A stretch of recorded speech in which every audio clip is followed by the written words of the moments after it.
This is Bitsy Tulloch, and you are listening to Superman and Lois and Pals.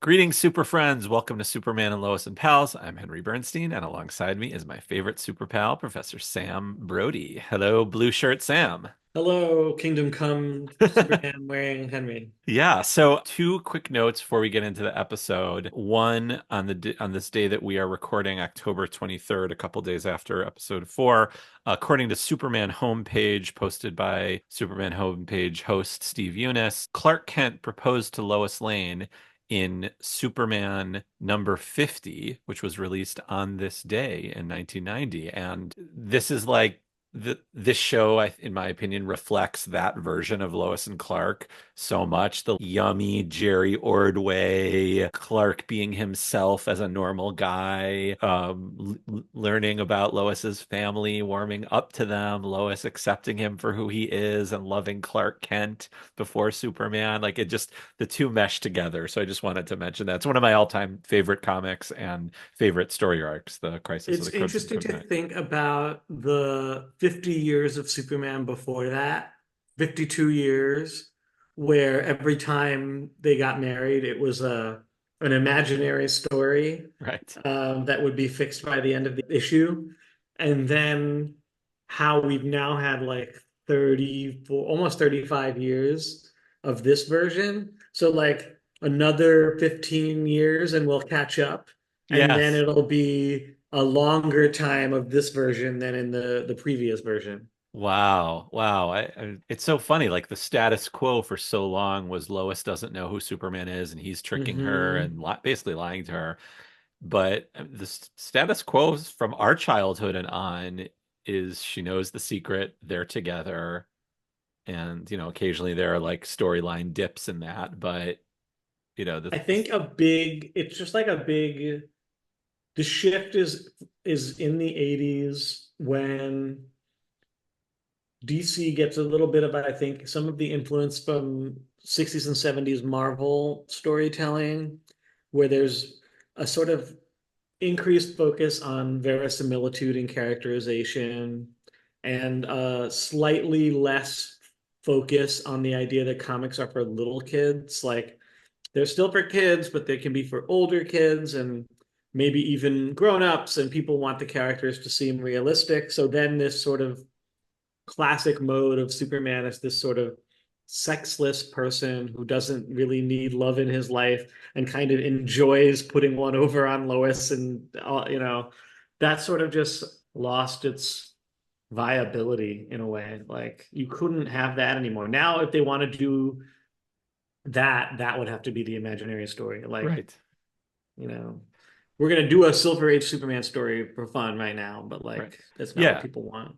Well, I would credit that sort of a direct correlation to sort of the trickle down of like someone who had a vision in Jeanette Kahn as the head of DC, and then hiring people like Mike Carlin over from Marvel, who had been at Marvel for years, and then Mike Carlin bringing a team of great Marvel people.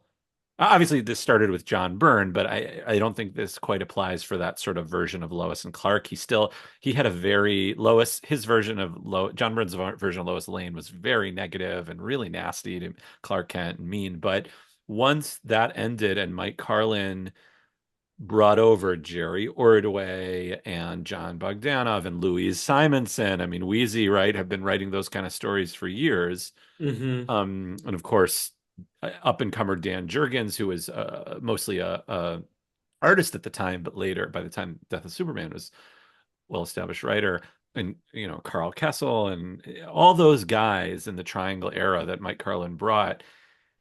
Their Superman summit was quite famous of like storyboarding the whole year. Every year they get together in person and figure it out.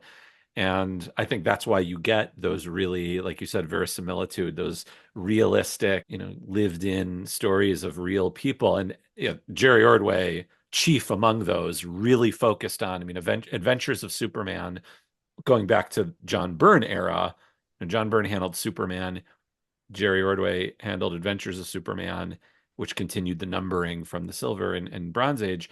And his was like the Streets of Metropolis book, and that's where you got Perry White and his son Jerry, Hmm. and Cat Grant and Jimmy and his mother, and like all these great side characters, Bibbo, and side character stories like Bibbo and yeah, the gangbuster and all that. So I think that, Marvel sort of pushed them in that direction, and I just wanted to give credit to those people. The other thing I wanted to mention was, we had speculated last time, what if they did a Reign of the Superman thing? Obviously, they're not doing that, as we'll get to in a moment.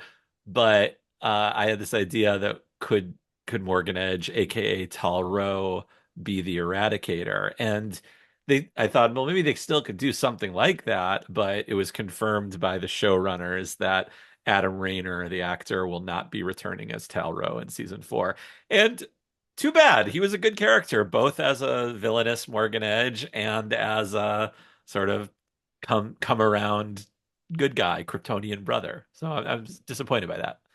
Well, also all of our speculation about that storyline is obsolete as That of right. this episode and the end of the last episode. So it was like a cool idea, but they decided not to go that way, and I'm fine with that. Reign of the Superman is would be hard to squeeze. Like, we talked about it and how it could maybe be done in one episode if it was done the right way, but I don't know. They don't need to do fan service for us like that. It's Yeah, fine. it's okay. They do Yeah. plenty of service. All right, well, on that note, let's talk about Superman and Lois, season 4, episode 4, A Perfectly Good Wedding.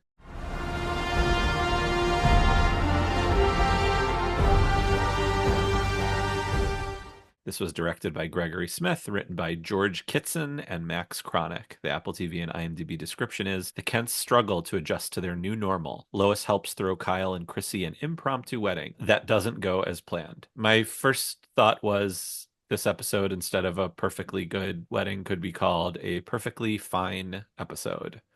Sorry, I was not much of a fan of this one. Just gonna Um, get that out right now. I liked that they gave them a beat to not just be suffering. And it made sense to me that if they wanted to wrap up their Kyle and Chrissy stuff and give Sarah a little more to do, uh, that they would combine that goal with the goal of giving the Kents a kind of episode off, sort of like, Okay. they did some more of the ongoing arc story by having Clark train Jonathan and then like have that moment of suffering with his heart and so on. And so they kept that tie to the overall arc of the season. But like for the most part, and I thought they justified it well by saying, his goal when he first came back was not for everybody to know because he doesn't want to immediately fight Doomsday again. So in that sense, I was happy that they gave us a sort of a little breather.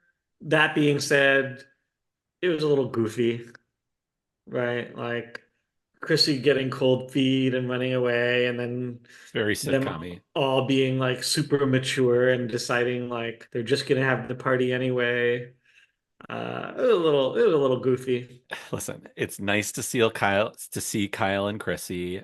I like those characters. They're fine. Kyle certainly has come a long way in this series, but I just don't care about them anymore now that we have 6 episodes left. Like, I just don't want my time wasted. I don't want to have, if I don't have a scene with Lois and Clark, it better be the boys or Lex Luthor, or I don't know. I know, I get the point. You need a breather. This, even more so than that episode 2, felt more like a filler episode, a bottled episode, I mean, kind to of. me, it was like it was. I felt as if I was in the minds of the writers. Like, we got to wrap up this stuff. We can't Mm, have loose ends. We can't just never see them again. mm. I kind of wondered if they were going to try to work in the John, Henry, and Lana into the same episode because it would have like thematically fit a little bit, but they decided that they weren't going to have John, Henry, and Lana in this one. So, Or like, why wasn't he her date to the wedding?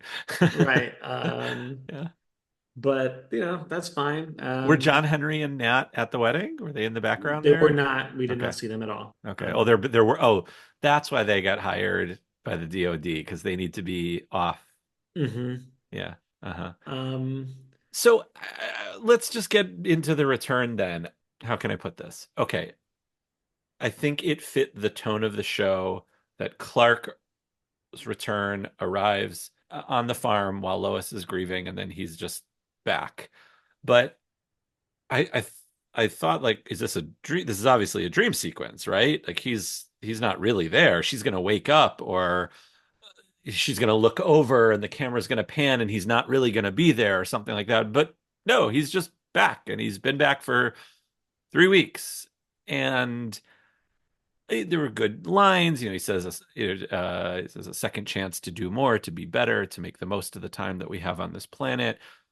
All that stuff was nice. I just felt like in the first 3 minutes of him that he's just back, and it's to me it took away a little bit of the emotional weight of the first episode, just a little. I was really moved by the first episode, by the acting, by the writing, and I really felt as a person absorbed in the show in the moment, the loss of Superman and Clark Kent. And it just felt like it just was over too quickly. I would have liked a little bit more. And I wish also, and maybe it's just because what I'm programmed to think from TV and from comic books, I think I would have wanted Superman's return to be that moment during the fire in the suit, or a moment that has more drama and weight, like Lois and like Lex about to kill Lois or something. It just him showing up on the farm, hi, I'm back. It just felt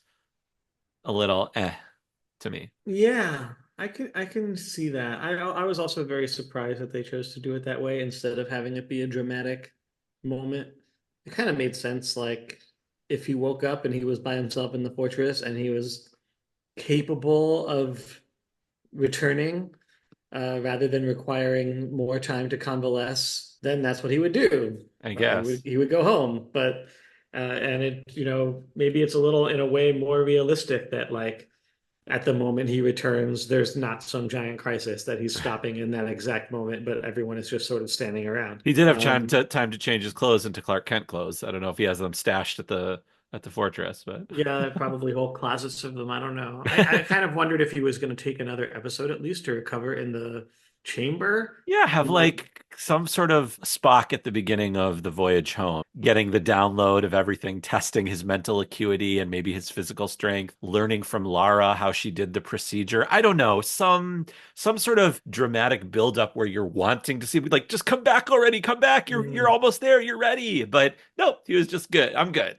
And mhm. obviously they did that later with the heart, like you said, but Yeah. it just, I don't know. Yeah, and I also felt like it cut off. I had been sort of looking forward to seeing what did they do about the death of Clark Kent, and they just decided not to address it at all. Like as far as from Kyle, the problem is that now that everybody knows he's Superman, there was no character in the inner circle who had to react to the death of Clark Kent alone. Right, They all reacted to the death of Superman. And so, as far as we know, nobody in Smallville or the world ever thought that Clark Kent was dead. right. Like, as far as we can tell from the way that they presented it. So I was kind of bummed about that because I always like Death of Clark Kent Hmm. stuff. It's my favorite episode of the animated series where they keep trying to assassinate. I forget who it was, which villain it was, but It's like, also a great comic book storyline. The death hmm is Superman 100.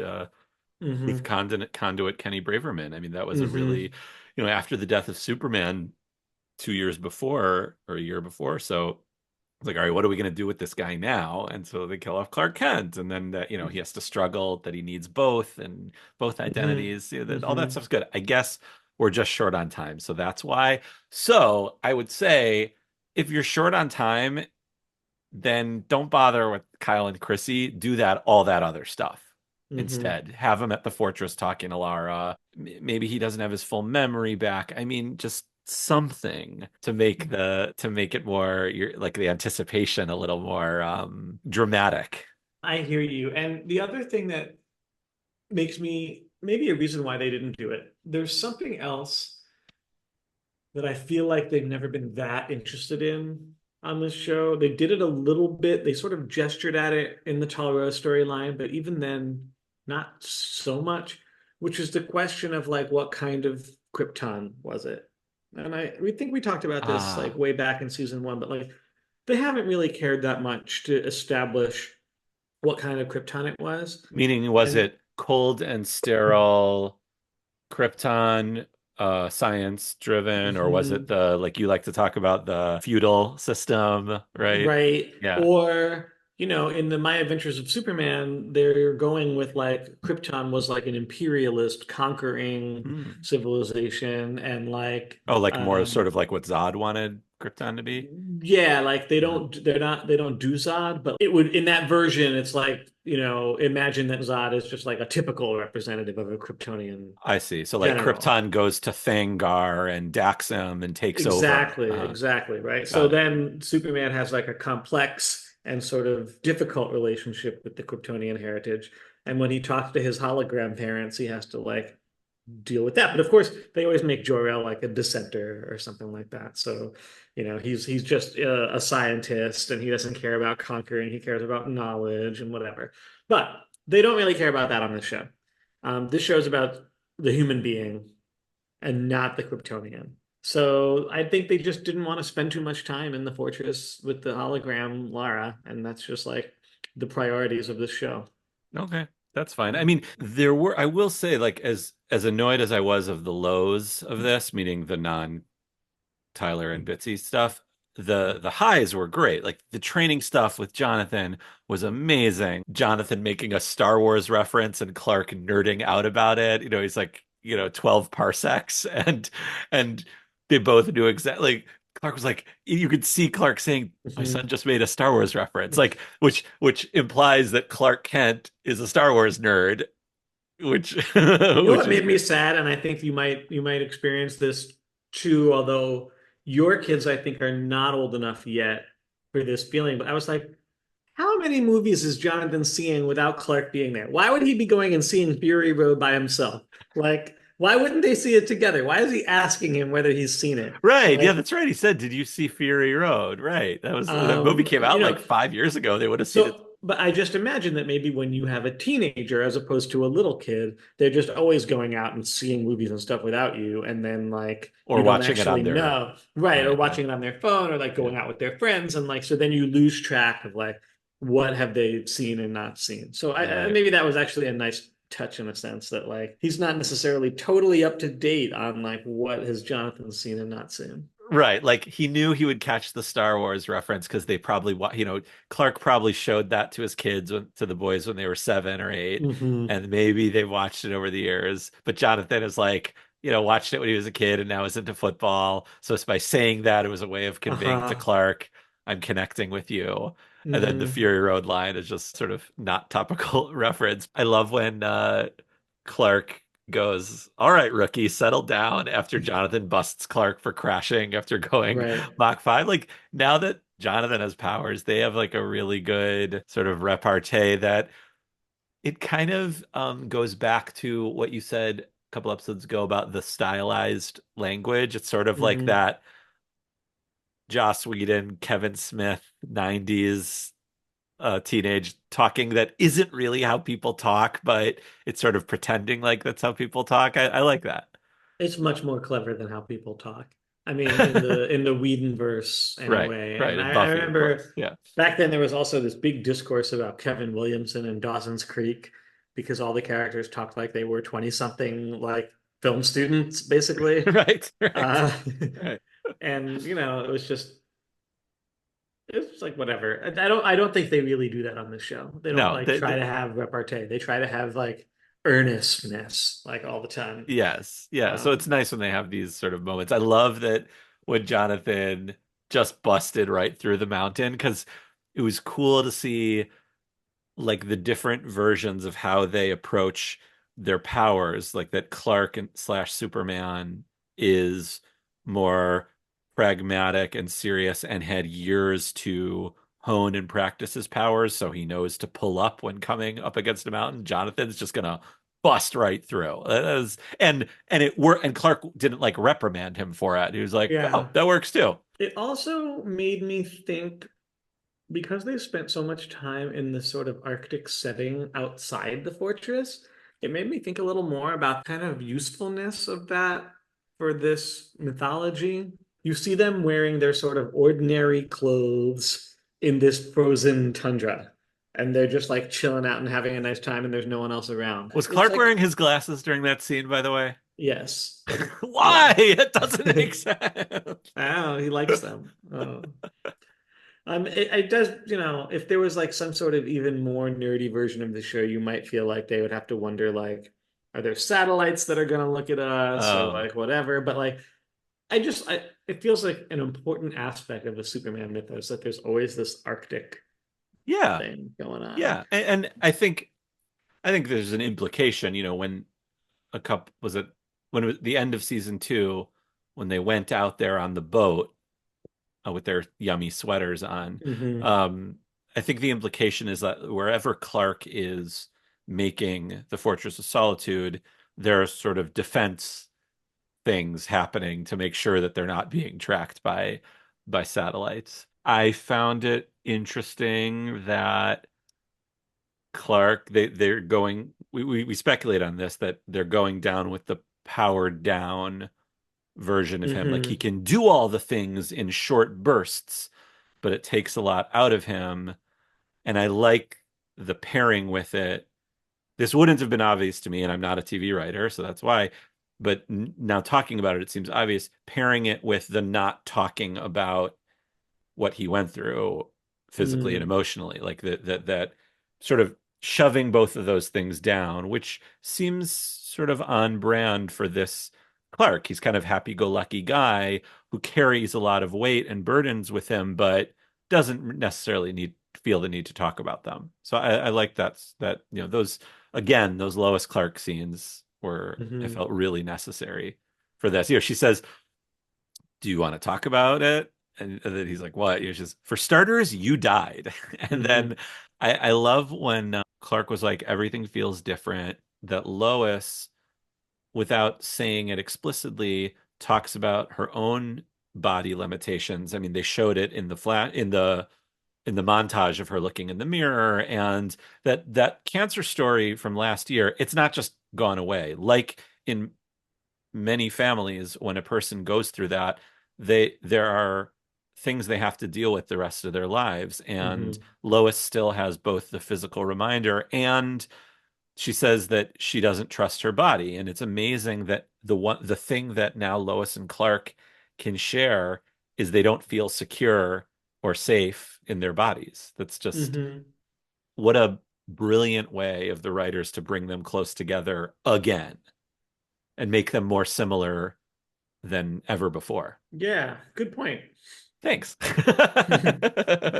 Yeah, and frankly now Clark can get drunk. So I couldn't tell if he was joking when he was like, I'm feeling the wine, but I felt he was sincere in that moment. I feel like that is a dangerous line because like if he can get drunk, then he could just start accidentally visioning stuff.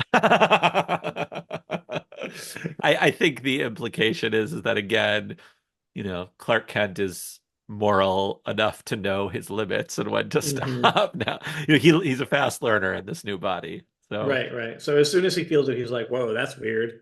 I'll stop." yeah. It was also a cool pairing with the stuff from the episode where Jonathan gets his powers and these like smelling things constantly, and they're all sort of experiencing things for the first time. And obviously the flip side of that is Jordan just is sinking further and further into his own self-loathing and depression and blaming himself for Clark's death and Sam's death. And I like that Jonathan's just kind of like, get over it, dude. Like, you're let's get out of this rut. I don't know. What did you think of Jordan's little? I hope it means he'll be less whiny the rest of the year. He has been really emo, and I get it. Like they set it all up and it all makes sense. But yeah, I'm ready for him to move on. And I like that he was able to have those conversations with both Lois and Sarah. The normal conversation with Sarah was very encouraging. Yes. And I And thought now them he can well. not be a whiny baby around Sarah. Right. Yeah. Yeah. For him to just sort of get a little more confidence and a little more comfort with himself, I think will make him a more enjoyable character to watch for sure. Yeah, definitely. And it was funny when John's like, I don't have a suit, and Jordan's like, you've got a hoodie. And which is fine with me. Please wear a hoodie instead of those goofy goggles. I can't stand those goggles. What was up with that guy who was burning the place Who was down? that fire guy? Who was What? that? I Did he don't know. have fire hands? I thought you were going to tell me he was wearing a thing. It wasn't just his hands. He was like Okay. wearing up sort of flamethrowers on his hands. Was that supposed to be an assassination attempt on Gretchen, or was it supposed to be a trap for Jordan, or like what was exactly were we supposed to Or understand was in it there? just like a Was it firefly thing like yeah, just like an Batman? arsonist bad guy who was Yeah. like, now that there's no Superman, I'm going to do lots of arson. It was very unclear. I mean, I'm looking at the IMDb cast for this episode, and the people I don't recognize are Hacksaw Kronick, which might have been played by Peter Gatsby. Is that him? Yeah, that looks like him. Okay, so his name is Hacksaw Kronick. I wonder if he's named after writer Max Kronick. But that's not a name I remembered. Yeah, I didn't catch that at all, what the point of that is. And I think, like, I don't know if that's going to come back. And, it's cool to see Superman back in a fire scene is always neat. Superman fire scene. But did his new suit get even darker?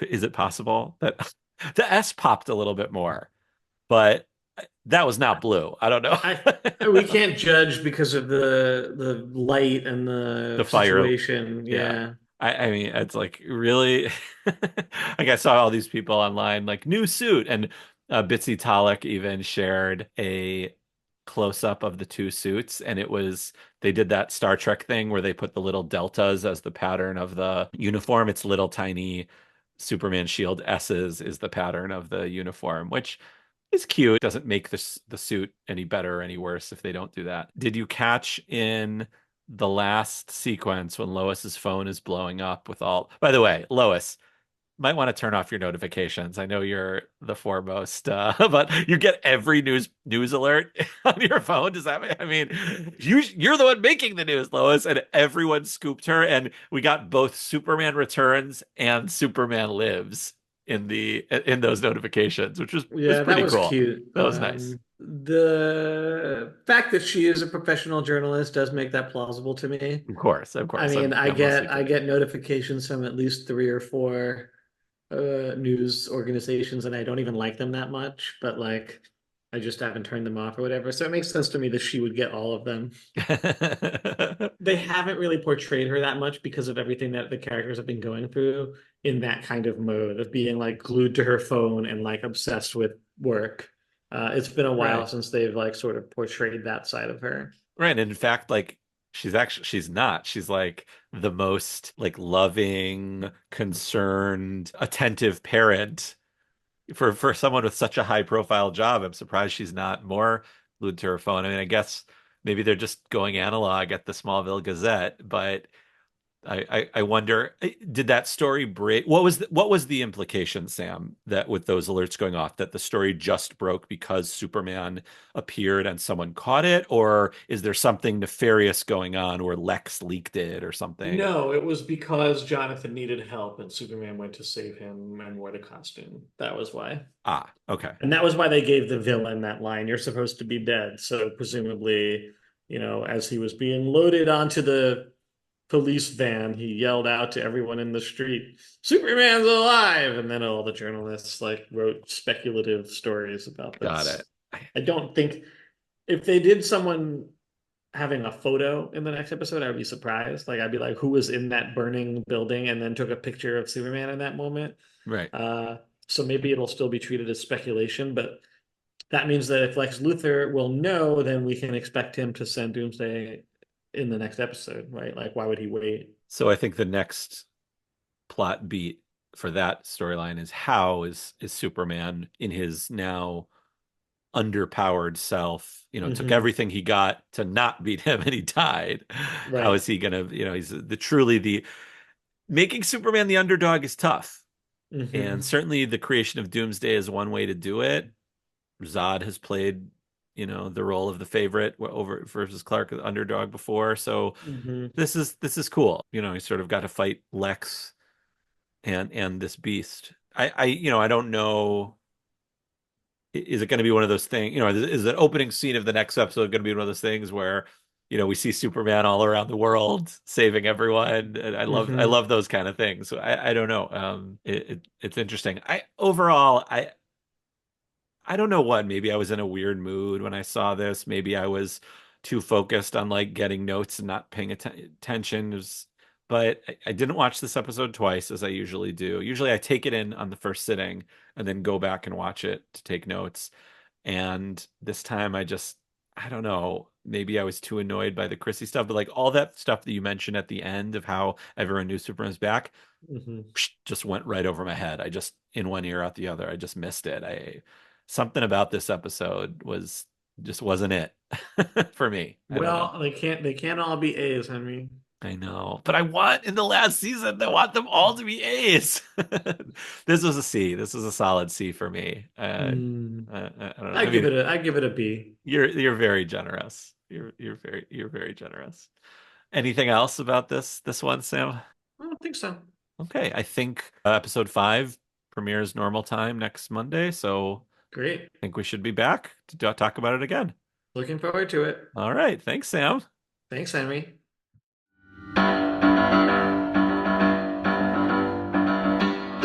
Thanks for listening. Our theme was composed and performed by Sam Bernstein. Don't forget to hit the subscribe button so you don't miss another thrilling adventure of Superman and Lois and Pals.